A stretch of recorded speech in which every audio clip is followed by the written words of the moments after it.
बार की बात है। रायगंज नाम के एक गांव में मोहन अपनी बेटी काजल के साथ रहता था। मोहन एक छोटा सा व्यापारी था जो आजकल बड़ी मुश्किलों में दिन काट रहा था, क्योंकि उसके व्यापार में बहुत बड़ा घाटा हो गया था। मोहन, मोहन, बाहर निकलो। जल्द से जल्द हमारे पैसे वापस कर दो, वरना अच्छा नहीं होगा। अगर तुमने ऐसे ही समय बर्बाद किया और हमारे पैसे नहीं दिए तो हम तुम्हें घर से बेघर कर देंगे, समझे? घर से बाहर जाकर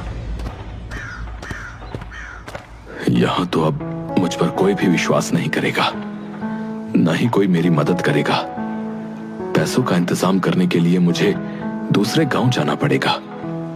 मैं वापस आते ही सारा कर्ज चुकता कर दूंगा। मुझे कुछ दिन का वक्त दो। अरे हमें बेवकूफ समझा है क्या? हमें पता है तुम्हारा रफू चक्कर होने का इरादा है। जो करना है यही करो और हमारे पैसे लौटाओ, समझे? गांव छोड़ के तो दूर, तुम्हें 4 कोस भी नहीं जाने देंगे। हमारा हिसाब करो, फिर चाहे जहां जाना है जाओ, हमें क्या। वो लोग मोहन को धमकाकर चले गए। मोहन अपने भाग्य को कोसने लगा। हे भगवान, मैं क्या करूं? एक तो 2 वक्त के खाने के लाले पड़े हैं, ऊपर से ये लोग मुझे जीने नहीं देंगे। मुझे कोई रास्ता दिखाओ प्रभु।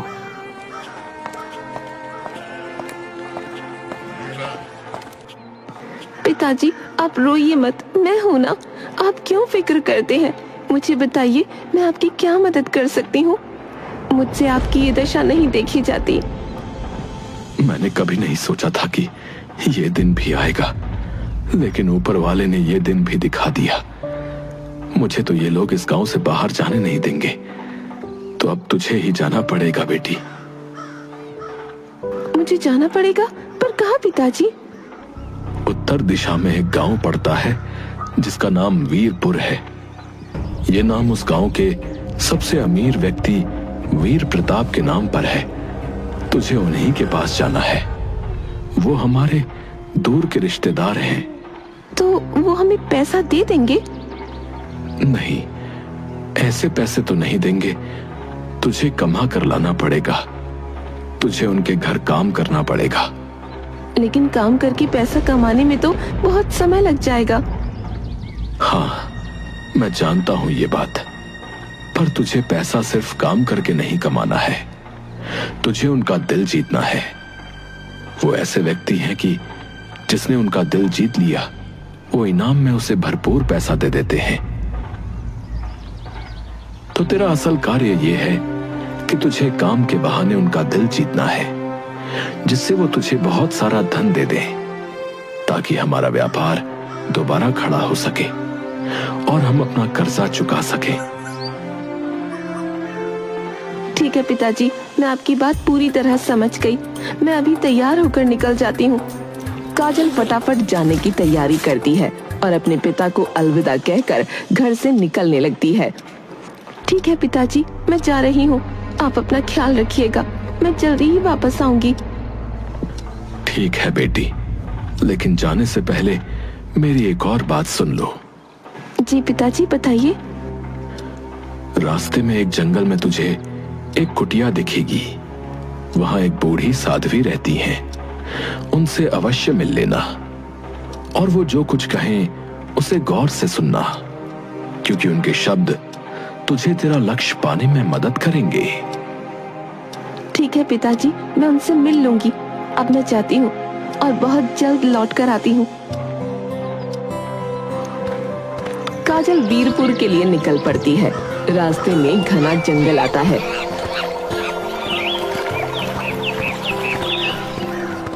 जैसा मोहन ने बताया था, वहाँ उसे एक कुटिया दिखाई देती है।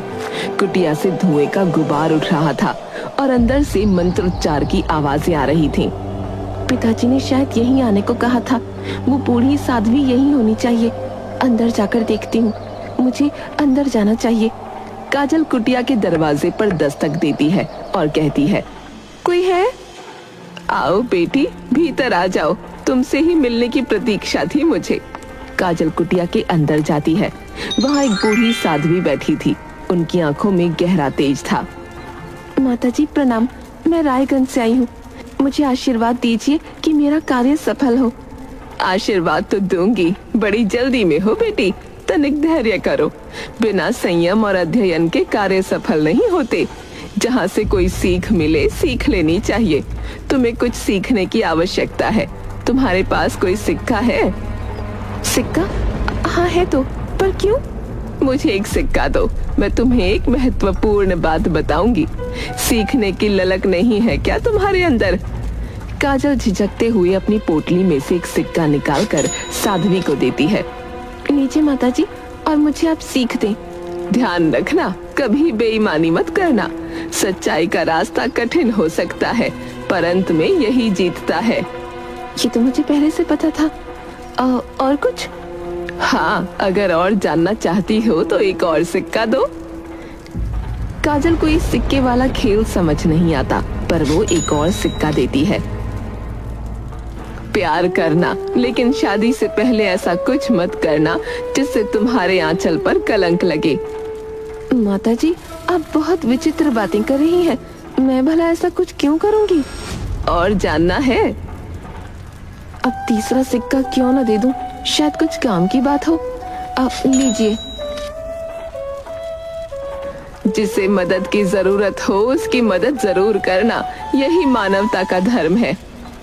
3 सिक्के खर्च हो गए। साध्वी होते हुए भी ये सिक्के क्यों ले रही है? माताजी, अब मैं चलती हूँ। जाओ बेटी, अपने रास्ते पर सदा सच्चाई और अच्छाई का पालन करना।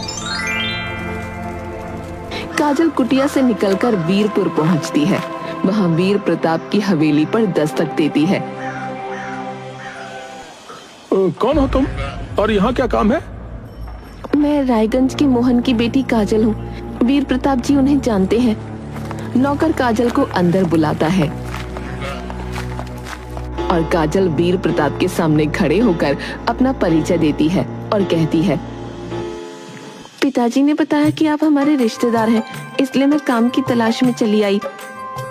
अच्छा, ठीक है। रायगंज के मोहन की बेटी हो। ठीक है, तुम्हें रसोई में काम करना होगा। जाकर तारा से मिल लो। काजल रसोई में पहुंचती है, जहां कई नौकर चाकर काम में लगे थे। अरे नई लड़की आई है, तुम्हारा नाम क्या है? काजल, और आपका? मैं तारा हूँ और ये परी है। हाँ, और आज का दिन तुम्हारे लिए निरीक्षण का है। बस देखो कि काम कैसे होता है। ज्यादा इधर उधर ध्यान न देना, बस अपने काम से काम रखना, समझी? ठीक है, समझ गई। काजल देखती है कि वो लोग बेईमानी कर रहे हैं। अच्छे अनाज में खराब अनाज मिलाकर रखते हैं और बचा हुआ अनाज खुद के लिए छुपा लेते हैं। ये सब गलत है। मालिक को पता चलेगा तो क्या होगा? और ऐसा करने से मालिक की तबीयत भी खराब हो सकती है। ज्यादा समझदार बनने की कोशिश मत करो। हमें 15 साल हो गए हैं, मालिक को आज तक कुछ ना हुआ। थोड़ी बहुत चोरी से किसी का क्या ही बिगड़ता है। काजल को साध्वी की बात याद आ जाती है। कभी बेईमानी मत करना। उन साध्वी ने सही कहा था, मैं कभी बेईमानी नहीं करूंगी। अगले दिन काजल पूरी ईमानदारी से काम करती है। खाना इतना स्वादिष्ट बनता है कि वीर प्रताप चौंक जाते हैं।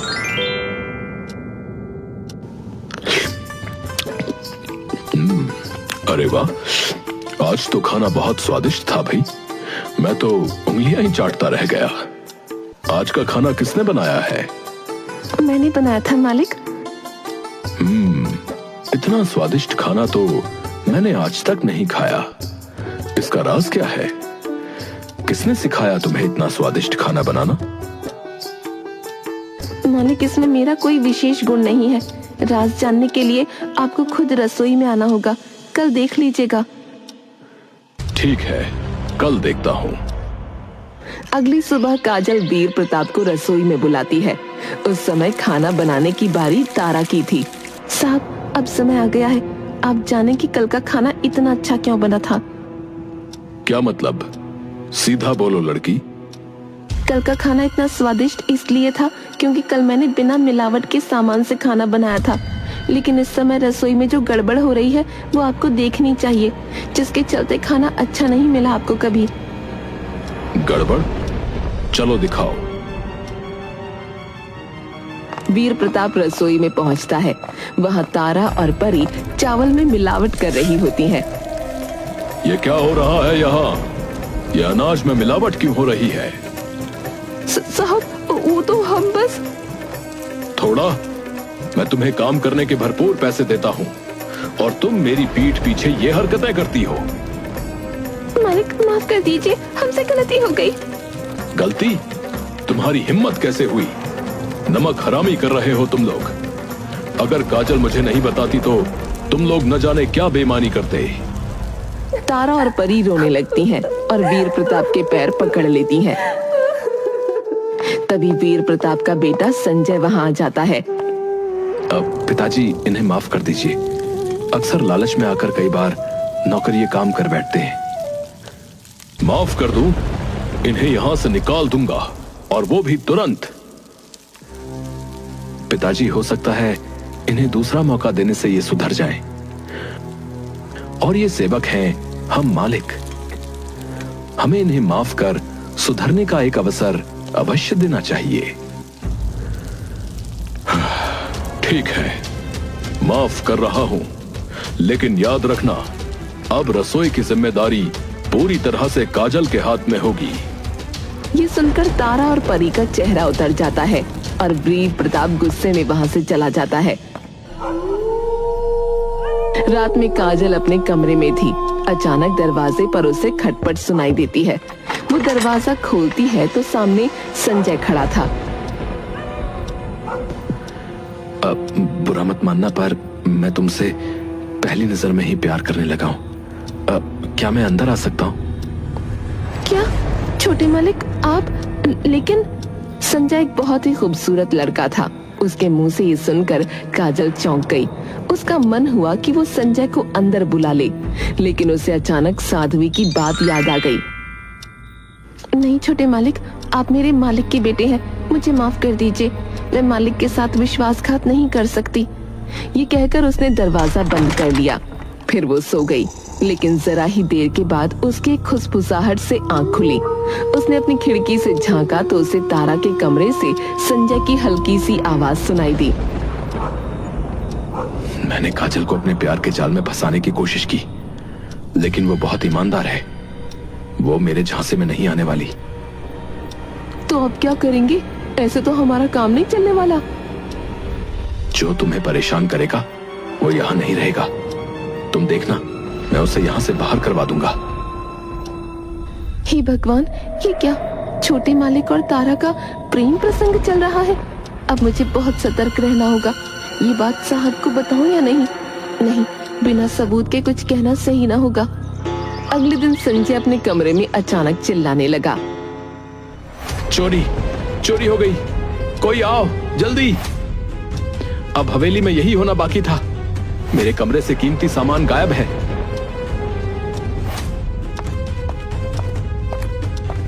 क्या? कैसे? चोरी? और वो भी हमारे यहाँ? असंभव। पिताजी, मुझे लगता है मुझे पता है कि चोर कौन है। क्या? चोर को तुम जानते हो क्या? कौन है? काजल। उसने ही आज मेरे कमरे की सफाई की थी, और जब वो निकली उसके हाथ में कचरे का बड़ा बोरा था। काजल, वो लड़की? इतना भरोसा किया मैंने उस पर, और उसने ऐसा किया। पिताजी, भरोसे का नाटक करना उसकी आदत है।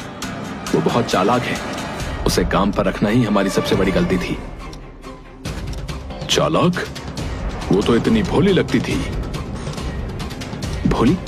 ये सब उसका चाल था। उसने आपका विश्वास सिर्फ इसलिए जीता ताकि ये सब कर सके। अब मैं क्या करूं? उससे सवाल करूं? सवाल? और वो झूठ बोलेगी। आप उसे सीधा सजा क्यों नहीं दे देते? पहले मैं उससे पूछूंगा कि उसने ऐसा क्यों किया। पिताजी, ऐसे लोग सवाल जवाब से नहीं डरते। पिताजी, ऐसे लोग सवाल जवाब से नहीं डरते। उसे खत्म करवा दीजिए। क्या? मार देना? ये तो बहुत बड़ा कदम होगा। अब मैंने आपको एक बात नहीं बताई। दरअसल उसने मुझे एक दिन धमकी भी दी थी कि वो मुझ पर जब चाहे दुष्कर्म का इल्जाम लगाकर ये हवेली हड़प सकती है। हे भगवान, ये लड़की। इसलिए कह रहा हूं कि आप उसे मरवा दीजिए। सीधे मत करिए, गुंडों से कहिए, पैसे दीजिए और काम हो जाएगा। ठीक है, लेकिन ये बात गुप्त रहनी चाहिए। वो लोग एक योजना बनाते हैं और फिर वीर प्रताप काजल को बुलाकर उससे कहता है, काजल, बाजार से कुछ सामान लेकर आओ। जी साहब, अभी लेकर आती हूँ। लेकिन सुनो, ये कैसे कपड़े पहने हुए हो? कुछ अच्छा पहन कर जाओ। अच्छा? लाल रंग के कपड़े पहन लो, वो तुम पर खूब फपते हैं। वीर प्रताप ने उससे लाल कपड़े इसलिए पहनवाए थे ताकि गुंडे उसे आसानी से पहचान लें। काजल लाल कपड़े पहनकर चली जाती है। इधर संजय तारा से मिलने जाता है। सब कुछ तैयार है। क्या किया है तुमने, बताओ ना। बस थोड़ा सा इंतजार और फिर देखना। तभी वीर प्रताप संजय को ढूंढने लगता है। संजय, कहाँ हो तुम? अरे, पिताजी मुझे बुला रहे हैं और वो शायद यहीं आसपास खड़े हैं। मैं तुम्हारे कमरे से नहीं निकल सकता। ऐसा करो, तुम जाकर उनकी बात सुन लो। ठीक है। तारा कमरे से बाहर आती है। जी साहब, बताइए क्या काम है? संजय मिल ही नहीं रहा। बाजार से कुछ सामान लाना है, तुम चली जाओ। ठीक है, आप परेशान मत होइए, मैं चली जाती हूँ। तारा बाजार जाती है। इत्तेफाक की बात थी कि उसने भी उस दिन लाल कपड़े पहने थे। उधर काजल रास्ते में एक बूढ़ी औरत को देखकर उसकी मदद करने लगती है, क्योंकि साध्वी ने उससे कहा था कि जिसे मदद की जरूरत हो उसकी मदद जरूर करना। इसलिए बाजार पहुंचने में उसे देर हो जाती है, पर तारा वहां पहुंच जाती है। यही है वो लड़की। काम पूरा करो। गुंडे आपस में लड़ने लगते हैं और लड़ते लड़ते तारा के पेट में तलवार उतार देते हैं। वो ऐसा दिखाते हैं जैसे ये एक दुर्घटना हो। ये करके वो वहाँ से भाग जाते हैं। तभी काजल बाजार पहुँचती है। ये क्या हो गया? तारा, तारा! वो पूरी तरह से घबरा जाती है। आसपास लोग इकट्ठा हो जाते हैं। कोई मेरी मदद करो, ये लड़की, इसे हवेली तक ले जाने में मेरी मदद करो। कुछ लोग तारा की लाश को उठाकर काजल के साथ हवेली पहुंचते हैं। काजल फूट फूट कर रो रही थी।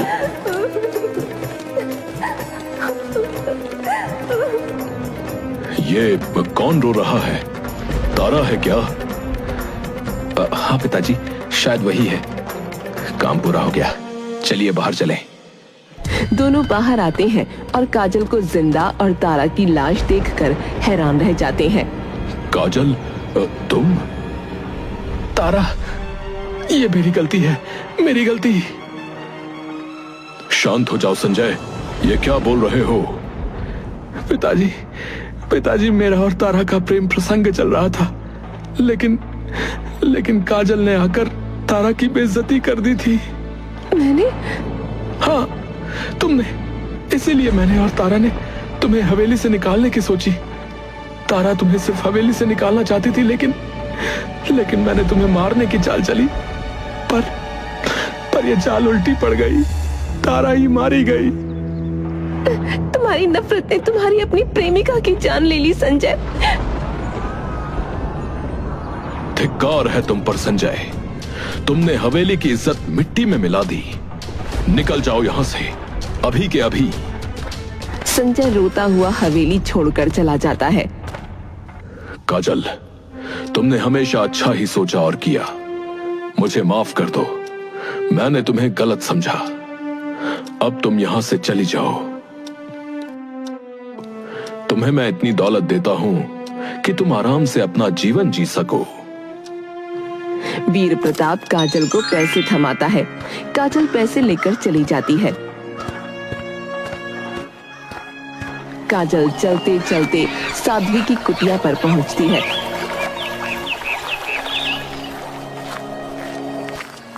साध्वी माँ, मैं सफल हो गई, लेकिन एक बात समझ नहीं आई, आपने ज्ञान देने के सिक्के क्यों लिए? हर चीज की कदर होनी चाहिए बेटी। मुफ्त की चीज की कोई कदर नहीं करता, इसलिए मैंने सिक्के लिए थे। ये लो, अपने सिक्के वापस ले लो, इनका उद्देश्य पूरा हो चुका है। आपका धन्यवाद। फिर काजल अपने गांव लौटती है।